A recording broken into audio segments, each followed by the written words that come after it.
t'en fous de tout. En fait, toi, ce que tu veux, c'est mourir, de toute façon. Toi, ce qui t'intéresse, c'est la vie éternelle. Tu t'en branles, là, admettons, tu t'en fous. Le mec qui croit réellement, qui a vraiment une foi là, de fou, mais lui, qu'est-ce qu'il en a à foutre au final? Donc on est samedi matin, il est 9h30, et comme tu peux le voir, il fait un temps magnifique. Donc c'est génial, je suis content. Et voilà, me revoilà parti avec ma perche et mon téléphone pour te refaire une vidéo. Bon, je te demande pas si les dernières vidéos t'ont plu, puisque elles ont été regardées par personne. La première vidéo a fait 9 vues, mais en fait, les personnes qui l'ont regardé que quelques secondes à peine. Je crois que le maximum, là j'ai vu ça sur le YouTube Studio, là, le site qui te permet de voir un petit peu les performances un peu des vidéos que tu fais. Et je crois que le maximum, la personne qui est restée le plus longtemps sur la vidéo, je crois que ça a duré 35 secondes. Donc je crois qu'il va falloir que je travaille sur les intros, parce qu'elles sont nulles à chier. Je crois, hein. Et c'est pas je crois, même c'est sûr, elles sont trop monotones. À mon avis, ce que je vais faire pendant un temps, c'est que je vais prendre des extraits de la vidéo pour les mettre au tout début. Comme ça te donnera un peu plus envie de rester, quoi. Parce que là, sur les 9 personnes, je te dis, qui ont cliqué sur la vidéo, alors soit c'est des gens que ça n'intéressait pas, ils ont cliqué sur la vidéo comme ça par hasard. Mais j'en sais rien, quoi. Mais dans tous les cas, voilà, 9 vues, mais en fait la vidéo elle n'a pas été vue, quoi. Elle a été vue quelques secondes à peine. C'est pas bon. Et donc la deuxième vidéo que j'ai faite, elle a été vue 0 fois. 0 fois. La seule fois où elle a été vue, là il y a une vue, c'est moi. J'ai cliqué dessus pour la regarder, puis je me suis dit on sait jamais. Le fait de la regarder, ça va peut-être relancer un petit peu. Mais bon, en fait, voilà quoi. Donc pour l'instant, j'ai pas de résultat, j'ai pas de retour. J'ai eu un j'aime, si, il y a quelqu'un qui a mis un j'aime. Sûrement qui s'est dit, je vais lui donner un coup de pouce. Il n'a pas d'abonnés, c'est une nouvelle chaîne, je vais y mettre un j'aime. Bah, voilà quoi, le seul retour que j'ai, c'est ça. Mais bon, de toute façon, je sais que pendant un temps, ça va être comme ça, et il va pas falloir que je m'attende à faire des tonnes et des tonnes de vues. Donc c'est pas grave, je me dis continue à les faire et puis tu auras les résultats quand tu auras les résultats, quoi. Tant bien, ça va prendre 1 an, 2 ans avant que les vidéos commencent vraiment à fonctionner. Mais bon. De toute façon c'est pour lui là-haut. Alors c'est que du positif. Alors je continue. Et pour te demander vraiment de m'aider, quoi, de me donner tes retours. Si tu regardes les vidéos, donne-moi de la force, en gros. Mets des commentaires, mets des j'aime, partage les vidéos. Parce que c'est grâce à toi que ça va fonctionner. Tout d'abord grâce à lui là-haut, je compte sur lui. Mais toi de ton côté, aide-moi aussi. Et donc tu peux m'aider en mettant des j'aime, en commentant, etc. Parce que moi j'aimerais vraiment avoir un retour sur ce que je fais. Tu me donnes ton avis, ce que tu en penses, etc., quoi. Et si jamais tu veux m'aider financièrement, il y a mon Tipeee, aussi mon lien Tipeee qui apparaît, il y a le lien qui apparaît sur ma chaîne. Donc si tu veux, voilà, je le redis encore une fois, il y a 50% des dons que tu vas me donner qui partiront pour des œuvres chrétiennes ou caritatives. Donc tu me donnes, j'en sais rien, 10 euros. Il y a 5 euros que je donne pour des chrétiens ou des œuvres pour aider des gens. Et 5 euros pour moi, après. Mais bon, ça, à la limite, je m'en fous un peu, je te dis la vérité. C'est pas ça, c'est pas pour l'argent, de toute façon, que je fais la chaîne. Mais bon, c'est un plus, quoi. Si tu m'aides financièrement, ça va me permettre de faire évoluer la chaîne, d'investir dans un téléphone qui fera de meilleures vidéos, d'acheter un meilleur micro, enfin bref, ça peut que me permettre de toute façon d'aller vers l'avant. Voilà, mais c'est surtout des commentaires et des j'aime qu'il me faut, et des vues, donc n'hésite pas, vas-y, partage, commente et aime. Donc ça, c'était ce qui concerne la chaîne. Donc là, maintenant on va partir sur le thème principal de la vidéo, donc c'est la prière. Alors, par où commencer? Moi je vais te raconter déjà mon expérience à moi avec la prière. Donc moi j'ai commencé à prier en allant à des messes. Déjà dans la messe, déjà tu récites des prières. Donc c'est déjà une forme de prière. Quand tu vas à la messe, tu pries un peu déjà. Et donc c'est par l'intermédiaire de ces messes-là, moi, que j'ai commencé à prier.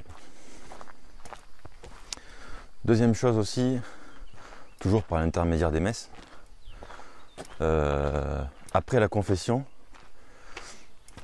au début normalement tu ne peux pas communier. Quand tu n'es pas en état de péché mortel, tu ne peux pas communier. Donc il faut d'abord aller voir le prêtre. Et si tu t'es jamais confessé, il faut faire une confession générale. C'est-à-dire que tu vas confesser tous tes péchés que tu as commis dans ta vie et dont tu te rappelles. Donc avant tu mets ça soit à l'écrit, soit tu y réfléchis. Si tu as bonne mémoire, tu peux le faire de tête. Mais le but, voilà, c'est vraiment de réunir tous tes péchés, tout ce que tu as fait de mal dans ta vie. Pas uniquement ce que tu penses que toi tu as fait de mal. Hein. Parce que des fois on pense faire des bonnes choses, ou des choses mauvaises, et en fait c'est pas le cas, c'est l'inverse. Et inversement. Donc déjà, il faut se conformer à la loi de Dieu. Et toi tu crois que, par exemple, je sais pas, mais tu peux te dire ça, il n'y a pas de souci, c'est bon. En fait non, c'est pas bon. Donc dans l'église catholique, tu as des livres, si tu as un missel par exemple quand tu vas à la messe, moi j'allais à des messes en latin, traditionnelles. Tu as un missel, et donc tu as une partie dans le missel par exemple qui concerne la confession. Et donc ça te liste un peu tous les péchés qui existent, ça te les met en groupe, et donc ça te permet vraiment de pointer du doigt tel péché, tel péché. Donc le but voilà, de la confession et générale, là du coup, c'est de repartir à zéro. Tu confesses tous tes péchés, t'es pardonné. Bon, maintenant moi je vois ça d'une autre manière. Maintenant moi je confesse mes péchés directement à Dieu maintenant. Puisque je suis sorti de l'église et que du coup j'appréhende ça d'une autre manière. Maintenant moi je prie et je lis la Bible. Voilà, principalement. D'un culte dans l'église catholique, je suis passé à un culte personnel. Voilà. Mais donc pour en revenir à la confession, donc tu te confesses, et ensuite le prêtre, et donc du coup confession générale ou pas. Première confession générale, tu vas confesser tous tes péchés, et après tu te reconfesses au fur et à mesure pour les péchés que tu commets entre la confession générale et la confession suivante. Et donc souvent le prêtre te donne des prières à réciter. Et donc là j'en reviens au thème de la vidéo, la prière. Donc, deuxième approche pour moi avec la prière, ça a été suite aux confessions. Le prêtre te donne, par exemple, va te donner un truc basique qu'on donne, qui donne quasiment à tout le monde, ça va être 3 Je vous salue Marie. Voilà, récite 3 Je vous salue Marie, c'est ta pénitence, c'est ce que tu dois faire pour être définitivement pardonné selon l'Église catholique, attention, et pour que la confession soit complète. Donc souvent voilà, ça va être 3 Je vous salue Marie, ou ça peut être 10 dizaines de chapelets. Un chapelet, tu as 5 dizaines. Donc je referai une vidéo spécialement sur le chapelet. Bon, ça peut être ça peut être une litanie. Litanie, ça va être une sorte de prière assez répétitive où, par exemple, ça peut être une litanie au Sacré-Cœur de Jésus. Je crois qu'elle existe celle-là. Et donc tu vas dire Jésus. Et après il y a des adjectifs ou des petites phrases qui le caractérisent. Et donc ces litanies-là, ça va être des prières un peu longues et répétitives. Et Jésus, notre Sauveur, Jésus, nanana, Jésus, nanana. Voilà, ça peut être une prière qu'on te donne à réciter après la confession. Et donc voilà, ça a été ma deuxième...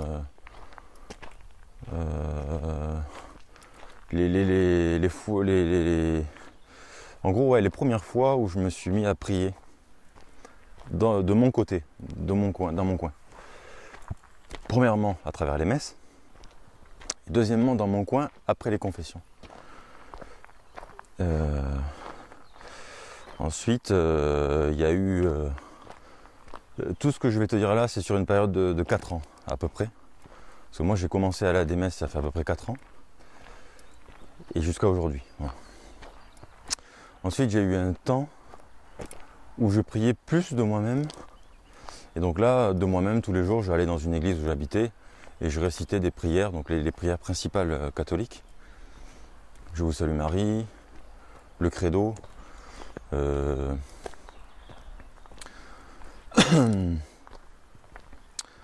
Notre Père, toutes les prières voilà, principales catholiques.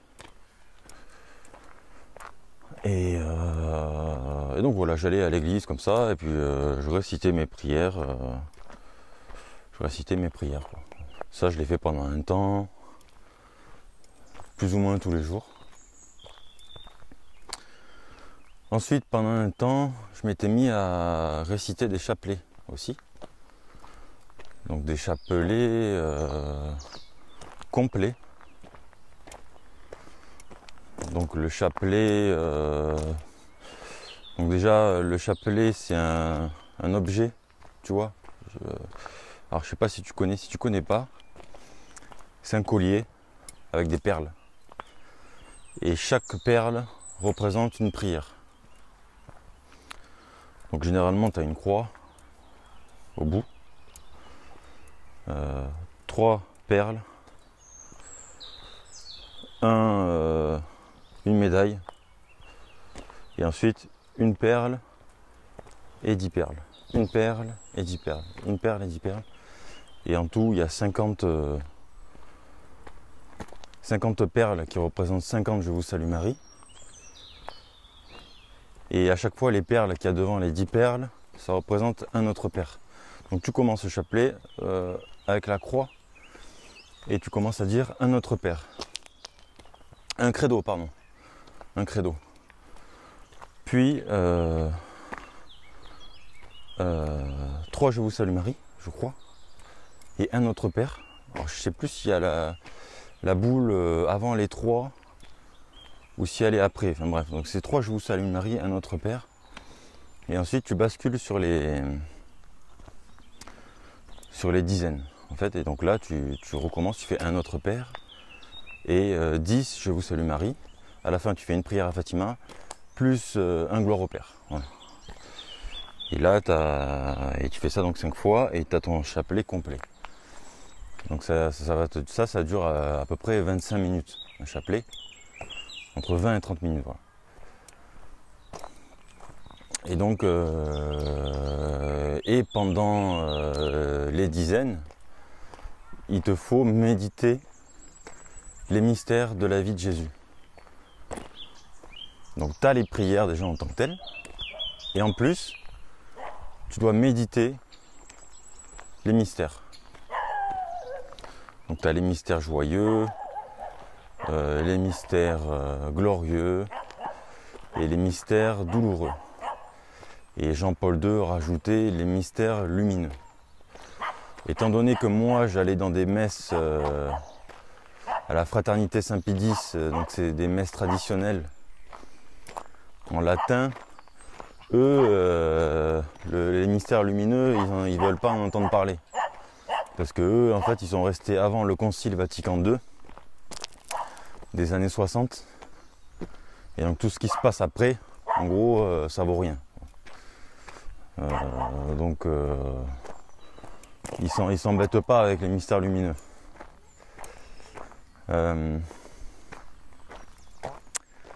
Mais bon, ça, peu importe. Donc tu médites les mystères aussi en même temps. Et donc par exemple les mystères joyeux. Par exemple, premier mystère joyeux, ça va être l'annonciation à Marie. Donc tu médites sur ça. Deuxième mystère, ça va être la visitation. Donc là, c'est Marie qui va rendre visite à sa cousine Élisabeth, qui est enceinte de Saint Jean-Baptiste. Donc pareil, voilà, tu médites sur ce mystère. Troisième mystère, la nativité. C'est quand naît Jésus. Quatrième mystère, le recouvrement. Jésus a vers 12 ans à peu près. Ils se rendent à Jérusalem, donc Marie et Joseph avec Jésus.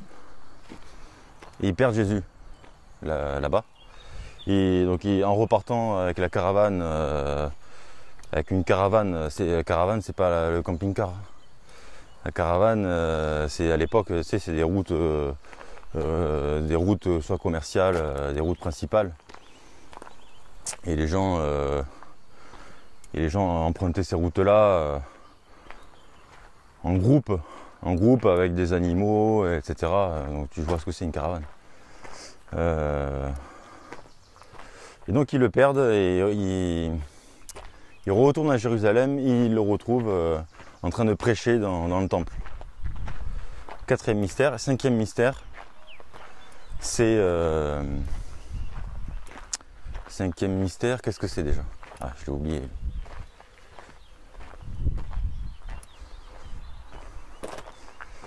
Ah non, parce que, ouais.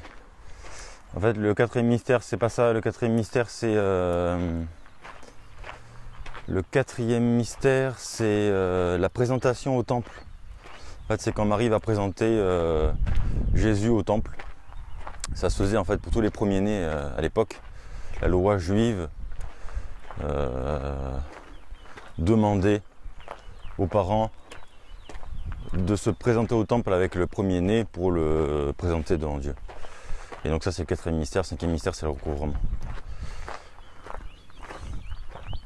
Et donc voilà ce que c'est un chapelet, et ça je le récitais, donc je te dis 25 minutes à peu près de prière, et je le récitais tous les jours.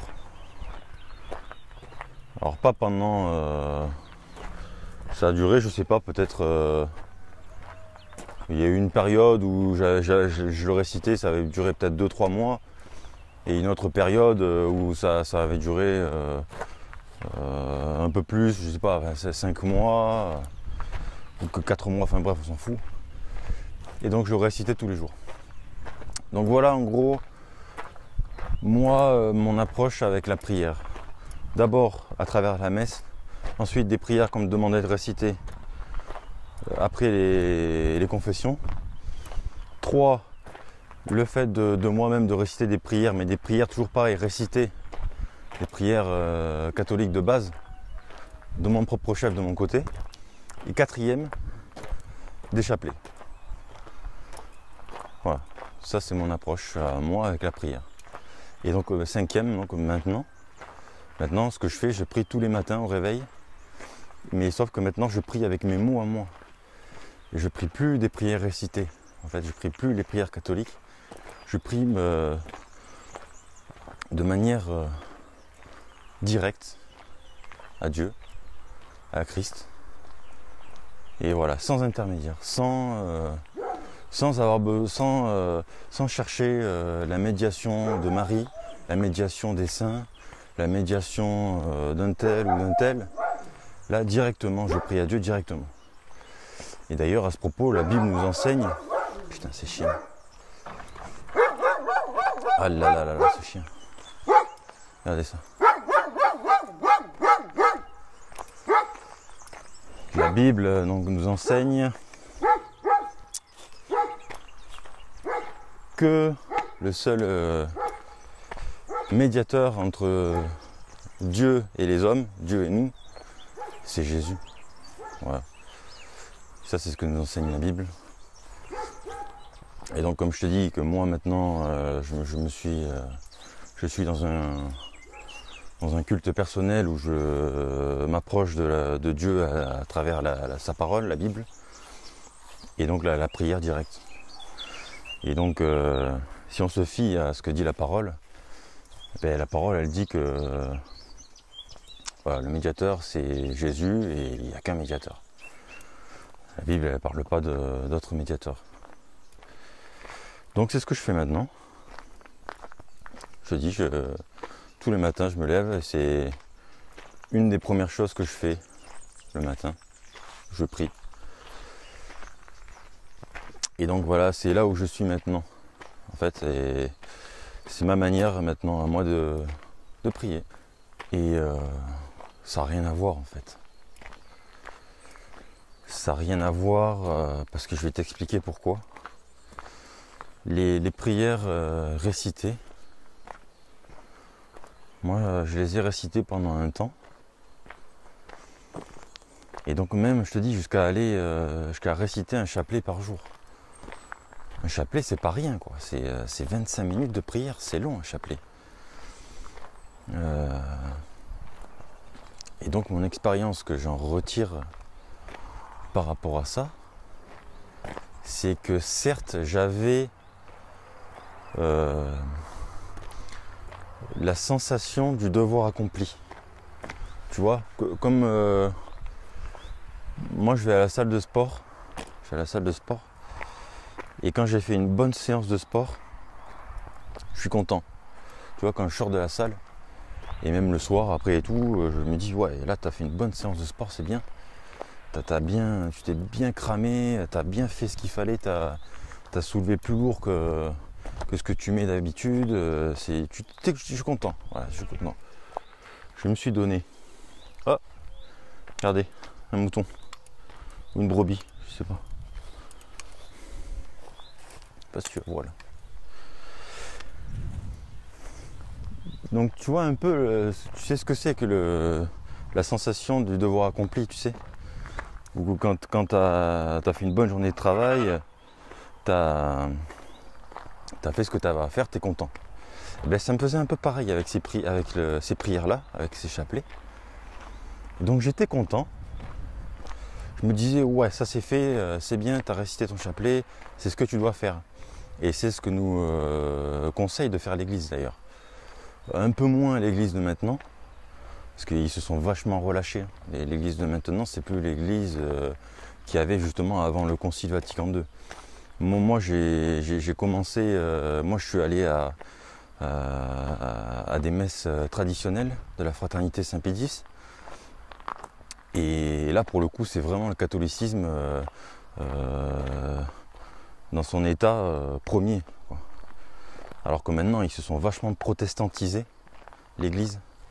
D'ailleurs, tu le vois, les messes n'ont plus rien à voir avec ce qu'elles étaient avant. Avant, le prêtre, il était tourné dans la même direction que les fidèles vers l'autel. Maintenant, ils ont tourné l'autel vers les fidèles.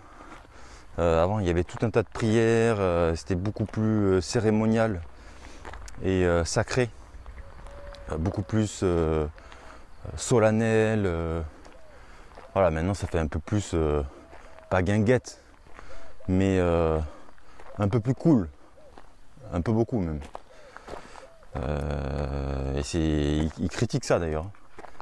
Et c'est pour ça même ceux qui vont à des messes traditionnelles, notamment la fraternité Saint-Pédis, c'est limite ils te disent pas que les catholiques de maintenant sont plus de vrais catholiques et qui se damnent, quoi, carrément. Alors eux, c'est, tu vois, autant les catholiques, tu vois, ils vont te dire ouais, les protestants, les orthodoxes et tout, ils vont aller en enfer, quoi, parce qu'ils sont pas dans la bonne église. Mais en gros, c'est carrément les catholiques, quoi, qui sont plus catholiques. Donc moi, je suis allé chez les catholiques des catholiques. Et, et, donc, pour en revenir donc, au chapelet, eux, ils te conseillent vivement de réciter un chapelet par jour. Tu vois. Et c'est ce qu'enseignait l'Église avant le Concile Vatican II, avant qu'ils aient modifié toutes ces choses. Il y a plein de choses qui ont été modifiées. Là, je dis ça comme ça vite fait, mais je ferai une vidéo spécialement là-dessus pour te dire ce qui a changé, comment c'était avant, comment c'est maintenant, et tout, et tout. Mais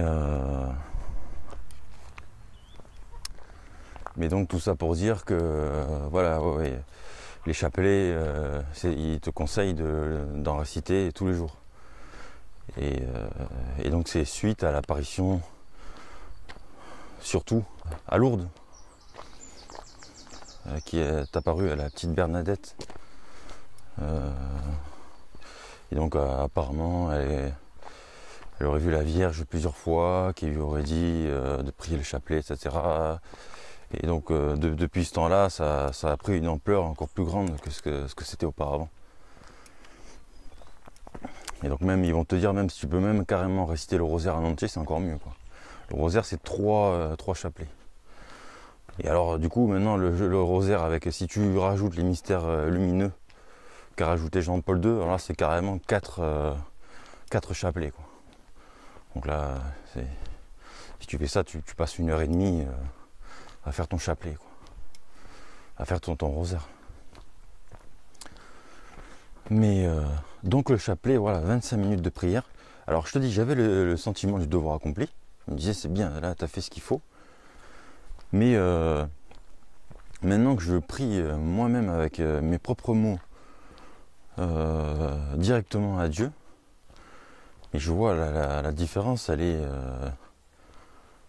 énorme en fait. Ça n'a rien à voir. Autant je priais 25 minutes de chapelet, et certes j'étais content parce que voilà, fallait le faire, donc c'était fait, c'était bien. Et même parfois je rajoutais à ça des prières. J'avais le livre bleu, je ne sais pas si tu connais, c'est un livre catholique qui regroupe tout un tas de prières. Et donc tu as la prière du matin, la prière du soir. Et là, bon, là c'est des prières de fous furieux. La prière, en fait, à la base, ça part d'une bonne intention. À mon avis, ils se sont dit, bon, attends, on va te faire une prière de fou là. On va tout réunir là. Et on va dire tout ce qu'il faut là où il faut pour que ce soit vraiment nickel, impeccable. Et voilà, ce sera la prière à réciter le matin que tu récites cette prière. Et d'ailleurs, la fraternité Saint-Pie-X, si tu récites ces prières du matin, là, du livre bleu, plus les prières du soir, plus tu fais un chapelet, plus tu vas aux messes tous les dimanches, plus tu te confesses, je crois que c'est une fois par mois, tu peux entrer dans le tiers-ordre. Ça veut dire que tu fais partie un petit peu du clergé, on va dire, mais sans en être vraiment. En fait, c'est un peu que si tu rentres un peu dans le club de l'église, en fait, mais sans en être vraiment. Mais voilà, en gros, tu restes dans ta vie normale. T'as ta femme et tout, tu vis normalement, ou ton mari si t'es une femme. Et mais voilà, en gros, tu rentres un peu dans le cercle de l'église. Et donc voilà, ils te font une cérémonie. Tu as une espèce de pins là que tu peux porter qui montre qu'en gros voilà, tu fais partie de la fraternité et que voilà quoi. En gros, si tu fais ça, tu es considéré comme étant un bon croyant, quoi. Un bon croyant, un bon fidèle. Et donc voilà. Et donc rien à voir en fait. Et donc des fois ouais, je cumulais moi ces prières là de fou là avec des mots de malade, hein. Avec des mots, ils te disent, tu lis le truc, c'est votre grandissime majesté, que vous êtes grandiosement, exceptionnellement, et moi je suis ingrate, créature, infime. En fait, tu vois le type de prière.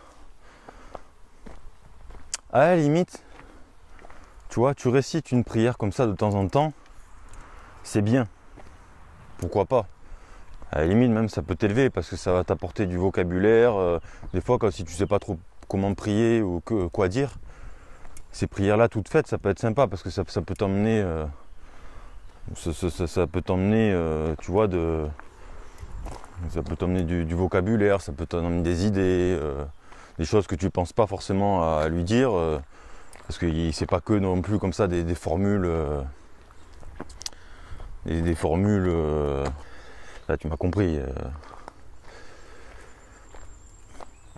Donc ça peut être utile, mais les réciter tous les jours, mais c'est déjà ça rend la prière monotone. Parce que c'est tous les jours la même rengaine. Tous les jours tu répètes la même chose. Et puis c'est pas toi, quoi. Moi ça me correspond pas de dire ça comme ça. Dieu moi maintenant avec le recul que j'ai et tout, je me dis mais Dieu il préfère 1000 fois que tu le pries avec tes propres mots, que tu lui dis sincèrement ce que tu as dans le cœur, plutôt que de réciter ces prières déjà écrites par quelqu'un d'autre. Parce que ça te correspond pas en fait. Moi je me dis, Dieu, il est comme un père ou une mère. Tu vois, demain c'est la fête des mères. À l'école, ce qu'ils font souvent, si tu as des enfants, moi j'ai pas d'enfants, je sais pas si tu as des enfants, ils font écrire, tu sais, un petit mot avec des fois un petit cadeau et tout. Ils préparent ça pour toi. Ils font préparer ça à ton enfant pour toi, pour la fête des mères, par exemple. Et donc tu vas trouver ça hyper mignon. Tu vas te dire ouais c'est trop bien. Tu vas dire ouais c'est mignon, voilà. Mais est-ce que tu préfères pas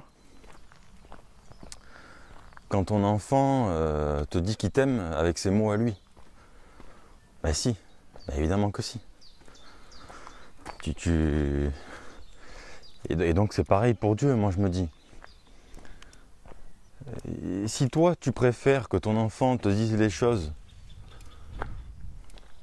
avec ses propres mots à lui, mais Dieu c'est pareil. Et en plus de ça, c'est que ces prières-là, tu les répètes tous les jours. Alors déjà, Dieu, je pense qu'il préfère que tu dises les choses telles quelles, parce que de toute façon, il lit en toi. Dieu, il sait, Dieu, il te connaît mieux que toi-même. Donc si tu commences à lui baratiner des trucs qui ne te correspondent pas, il te connaît, il sait déjà ce que tu veux lui dire. Donc ça sert à quoi? Ça sert à quoi d'ouvrir un bouquin et de lire une prière déjà récitée? C'est pas ça qu'il attend de nous. Ce qu'il attend de nous, c'est qu'on aille vers lui, sincèrement, avec nos imperfections et nos défauts, pour que justement on grandisse et qu'il nous guérisse, qu'il nous modifie, qu'il nous change. Si tu arrives avec ta prière, et alors en plus, étant donné que c'est pas toi qui l'as écrit, tu peux la dire sans même penser à ce que tu racontes. Autant bien tu lis le truc, mais tu n'as même pas l'intention derrière. Alors là, c'est encore pire. À la limite, si tu as l'intention derrière, que tu t'appropries cette prière, même si tu peux pas t'approprier réellement cette prière parce que c'est pas toi. Mais admettons. Mais alors, si en plus tu racontes ça parce qu'il faut le dire, alors là, en fait, tu n'as même pas envie de prier. Déjà, tu racontes un truc, c'est pas toi. Et en plus de ça, autant bien, tu n'as même pas l'intention qui va derrière. Donc tu dis des mots, et tu dis des mots, mais c'est même pas ce que tu penses, c'est même pas ce que tu as envie de dire sur le moment T, et c'est même pas, il n'y a même pas l'intention derrière. Mais Dieu, il s'en cogne de ça. À la limite, il va te dire ouais, c'est bien, parce qu'il fait quand même l'effort de venir vers moi et de prier, mais de prier avec ses propres mots. Mais de faire sa propre prière à soi, il a préféré 1000 fois ça. Donc déjà, il y a cet aspect-là, de dire le fait que tu répètes déjà tous les jours la même chose. Deuxièmement, c'est pas toi, c'est pas ta prière. Troisièmement, tu peux la dire sans même avoir l'intention qui va derrière. Et quatrièmement, tu vas répéter tous les jours la même prière. Et alors, en fait, pour en revenir à ton gosse qui te fait un cadeau pour la fête des mères, c'est quoi? Alors non seulement déjà, tu préfères qu'il te fasse ça de lui-même, et pas que la maîtresse soit derrière lui et dire ouais, vas-y, là t'écris ça, là tu fais ça. Tous les enfants ils ont la même chose, le même cadeau et tout. Mais en plus, imagine s'il te répète la même chose tous les jours. Tous les jours, tu vois, il vient avec son texte, avec son même truc, il te répète ça. Et non, en tant que simple être humain, tu préfères que recevoir un amour sincère de ton enfant.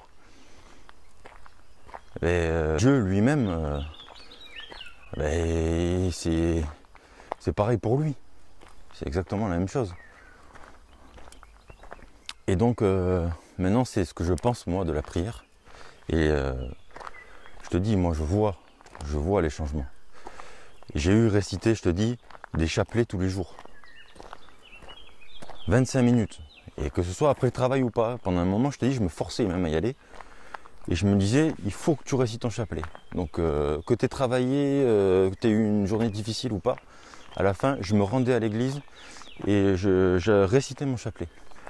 Et donc, je récitais et j'avais un petit livret en même temps, en plus, qui me permettait de méditer les mystères, etc. Donc, je veux dire, c'est pas qu'on me dise pas, par exemple, ouais, mais c'est parce que tu l'as mal récité ton chapelet. C'est parce qu'il te fallait méditer les mystères en même temps. C'est pour ça que tu n'as pas ressenti vraiment de grâce supplémentaire ou de changement dans ta vie et que ça ne te faisait pas du bien, c'est parce que tu n'as pas récité les chapelets. Mais non, mon gars. Parce que moi, je prenais mon petit livret en plus avec. Et justement, à chaque mystère, à chaque dizaine de chapelets, j'avais l'intitulé du mystère, quelques phrases, voire quelques même passages de la Bible et tout qui parlent de ce passage précis. Et avec le fruit du mystère. Parce que chaque mystère est censé apporter un fruit. C'est-à-dire, tu médites sur le mystère, et ben c'est censé t'apporter telle chose. Voilà. Et donc, voilà, on ne peut pas me dire c'est parce que tu l'as mal récité, quoi. Bon, déjà, je prenais le temps de bien le dire correctement, lentement, parce qu'il y a des gens qui récitent le chapelet, et jouent sur le marine, déjà, ils le mitraillent.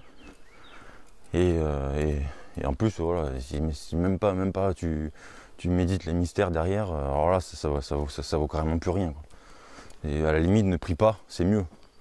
Ne prie pas, quoi. Parce que Dieu, dis-toi, tu peux pas le prendre pour un con. Hein. Il sait ce que tu penses, il sait ce que tu as dans la tête. Si t'arrives et que tu es là, oh putain, faut que je récite le chapelet, ah, ça me fait chier. Et même si tu luttes au fond de toi pour te dire non, allez, non, allez, ça me fait pas chier, non, je sais que je dois le faire, c'est pour toi et tout. Mais au fond de toi, tu te dis quand même, ça me fait chier. Alors tu luttes, tu vois, tu te dis non, allez, vas-y, éloigne-moi ces pensées-là de merde, ça c'est le diable encore, il est en train de m'éloigner là. Ben non, en fait, tout simplement, mec, c'est que c'est normal, en fait. C'est normal de ressentir ça. Parce que c'est pas toi, c'est pas naturel, c'est pas des prières naturelles.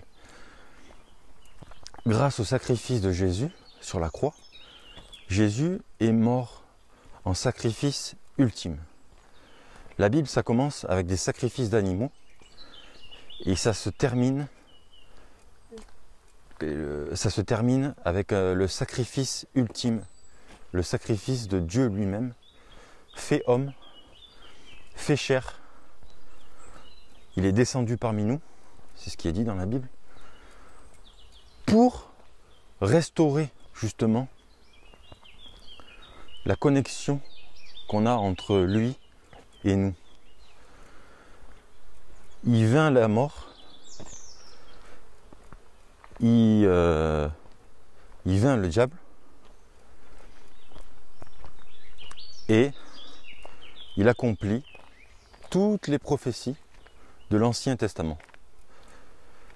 Mais par ce sacrifice aussi, il renoue la connexion qu'on a entre Dieu, lui, et nous, par l'intermédiaire du Saint-Esprit. Le Saint-Esprit, il était pleinement, entièrement dans Jésus, Mais grâce au sacrifice de Jésus, grâce au fait qu'il vint à la mort et qu'il ressuscite, maintenant, on a tous droit à ce Saint-Esprit-là. Si on le demande, si on prie, si on se rapproche de Dieu, si on lit sa parole. Et donc, cette connexion-là, pour aller la chercher, pour la trouver, il faut, 1, lire la Bible, et 2, prier, le demander le Saint-Esprit. Et donc, tu comprends bien que si tu te mets à réciter des prières toutes faites, qui ne sont pas de toi, dont tu n'as même pas envie, en fait, de prier, quoi, parce que c'est tellement répétitif. Moi, je voyais des gens, là où j'allais à la Fraternité Saint-Pédis, je les voyais, les gars, des fois, mais je les trouvais blasés, moi. Alors que pourtant, tu vas dans des trucs évangéliques, des trucs protestants, j'ai pas encore fait. Je suis pas encore allé. Mais tu le vois sur Internet et tout, moi, ça se voit, ça. Et les catholiques, t'as l'impression qu'ils sont blasés, les gars.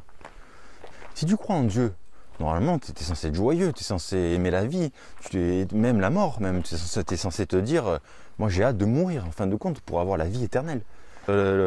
On dirait que le toit va leur tomber dessus, que c'est grave. Et normalement, tu es censé être joyeux, quoi. Le Christ, il est ressuscité, il est là, il est avec toi, il est proche de toi.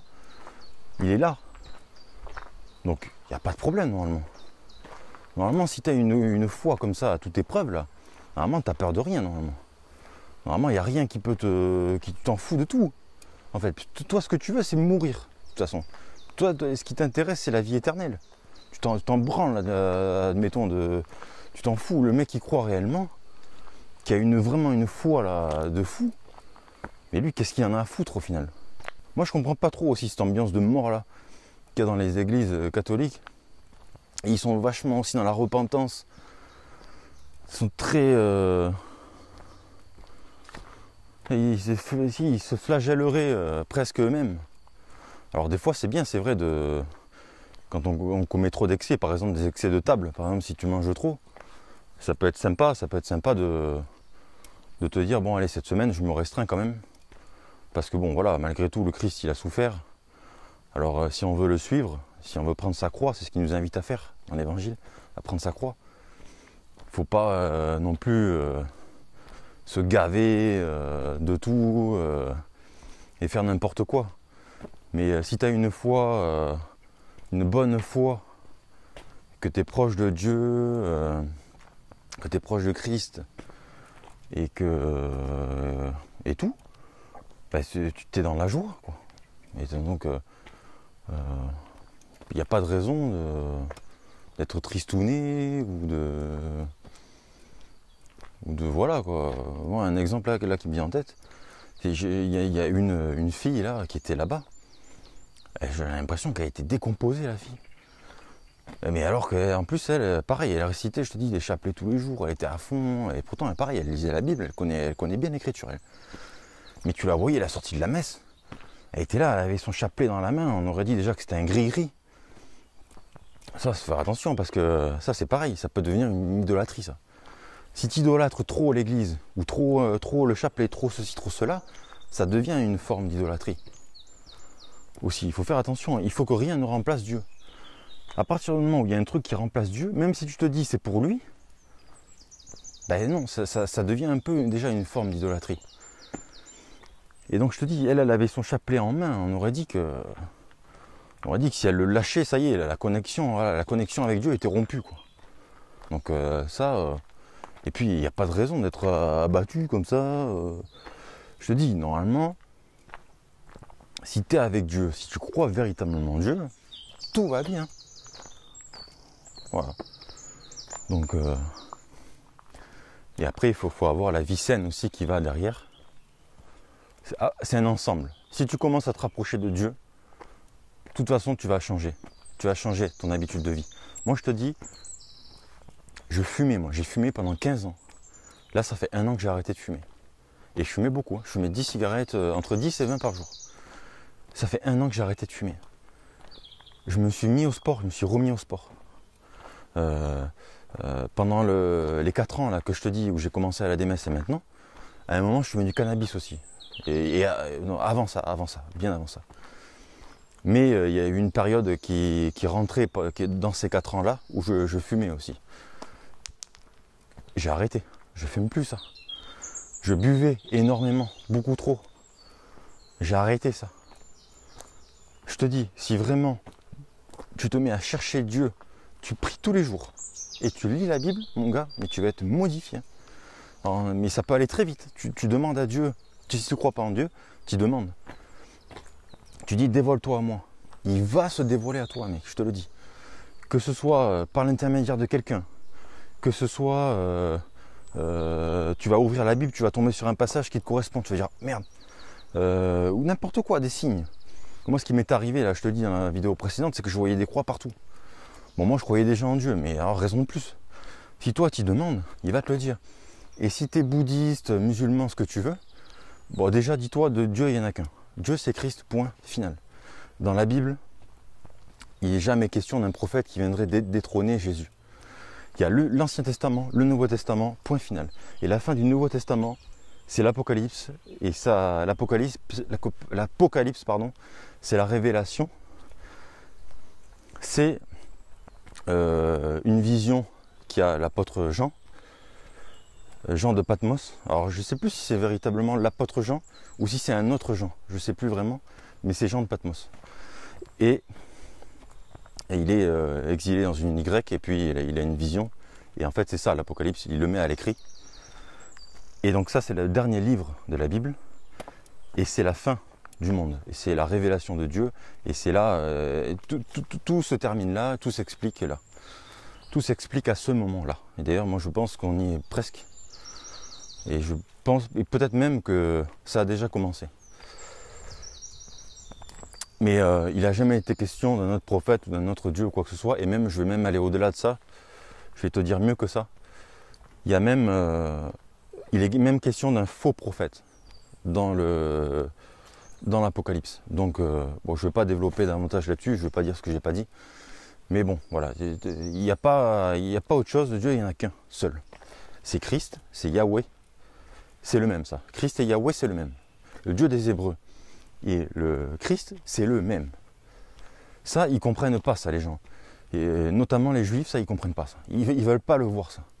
Mais parce qu'en fait, les gars, ils idolâtrent plus leur race, leur peuple, leur terre, leur Jérusalem, leur Israël terrestre, plutôt que le véritable Israël que Dieu leur a promis et que Christ leur révèle. Mais en fait, ils sont tellement fermés de cœur, et moi je pense que Dieu a choisi ce peuple-là. Ça, c'est une question que je me posais aussi à un moment. Je me disais, mais pourquoi les Hébreux? Je pense qu'il a choisi le peuple le plus fermé, le plus réfractaire. Quand tu lis la Bible, tu te rends compte qu'en fait, ce peuple-là, malgré tous les miracles que fait Dieu pour lui, mais il retombe constamment dans l'idolâtrie, quoi. C'est-à-dire, à chaque fois, Dieu le sort d'embrouille, de panade infernale, et à chaque fois il retombe. Et Dieu, il ne va pas choisir la facilité. Moi je pense qu'il a choisi ce peuple-là parce qu'il savait que ça serait le plus compliqué des peuples. Et Dieu, il veut se révéler à tout le monde. Aucun intérêt d'aller chercher un peuple qui serait ok, d'accord, voilà, le peuple y croit, et puis terminé, voilà, c'est gagné. Mais non, Dieu, il s'en cogne de ça. Dieu, il veut aller chercher vraiment tout le monde. Donc c'est pour ça, je pense qu'il est allé les chercher eux. Ça, pareil, je reviendrai dans d'autres vidéos, même si ça peut être compliqué, parce que maintenant, à l'heure d'aujourd'hui, dès que tu commences à parler un peu d'une religion, en plus les Juifs, alors, étant donné ce qui s'est passé avec la Seconde Guerre mondiale, etc., c'est un sujet un peu sensible. L'islam, je t'en parle même pas. C'est devenu compliqué hein, de parler de Dieu maintenant. Mais bon, je sais que voilà, Dieu, il n'y en a qu'un. C'est pas la peine de tergiverser 107 ans. Et donc je te dis, tu lui demande-lui, et il va se révéler à toi. Mais tu vas voir, il va le faire. Et c'est sûr, il ne va pas apparaître devant toi comme ça, par magie.